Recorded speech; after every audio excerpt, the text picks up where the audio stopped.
Welcome to the Just Relating channel, a channel for therapists on sociocultural attunement. In today's Nugget, we'll be discussing that butterfly moment.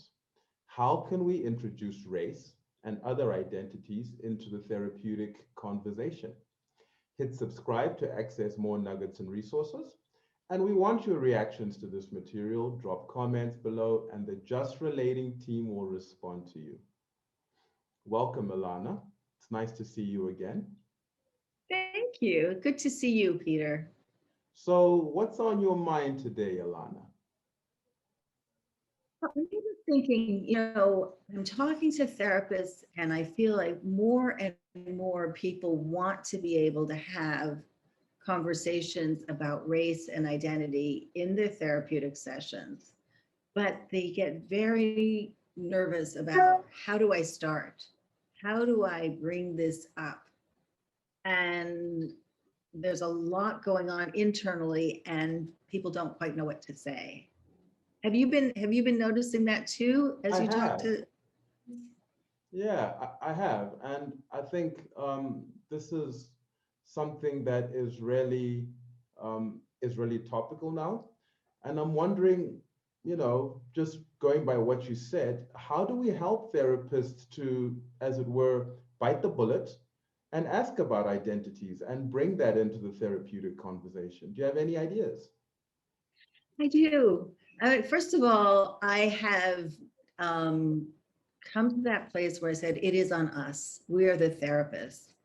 The idea of waiting for the clients to bring this forward, to bring it up before we get into this part of their lives is not working for me anymore.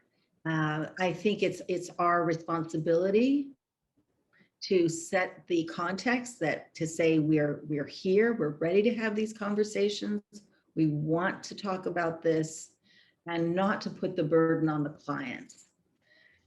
So where I've come to is I like to listen first to what the clients say they've come to therapy for. I want them to be able to tell their story. But I don't consider the first session complete unless I ask the following.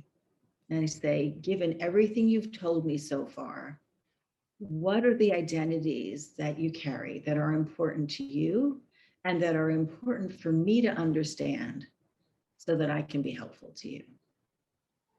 Wow, Lana. I mean, everything you said is so true. And just what I'm hearing is the way that you're doing it now feels so safe. And you give them an opportunity to be heard and an opportunity to know that you are willing to understand where they're coming from. Yes. And partly the reason I like asking it this way is that I can miss some identities. So I had a woman who certainly presented white to me, but it turned out she had come as an illegal immigrant from Mexico.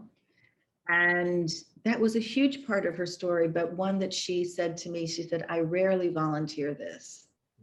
That it was a whole doorway into such an important part of her life, her story.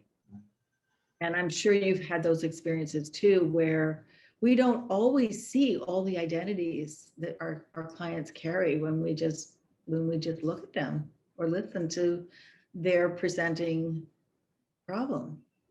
Yeah, and I love how you were able to identify that it was a miss for you, and yet the miss, it opened up this whole other conversation. And I'm wondering as well, if we can help the therapists listening. Do you have any ideas for how we can help them when they do miss, how they can sort of, I guess, how they can repair that alliance bit with their clients?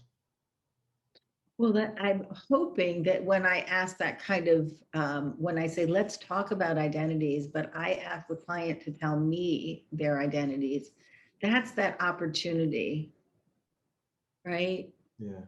That's an opportunity for them to bring that in. And even if people are not able to bring it in the first session, I think the fact that we've asked, that we've opened the door, that we say, I'm here, I'm ready. I want to know this part of your life and your story, makes it possible for us to come to it in many more subsequent sessions. Yeah, I agree, Alana. And, it's almost like laying the groundwork so that when the client is ready, they can just smoothly use that groundwork or that runway and begin to unfold certain parts of themselves that they couldn't from before. I love that. Great.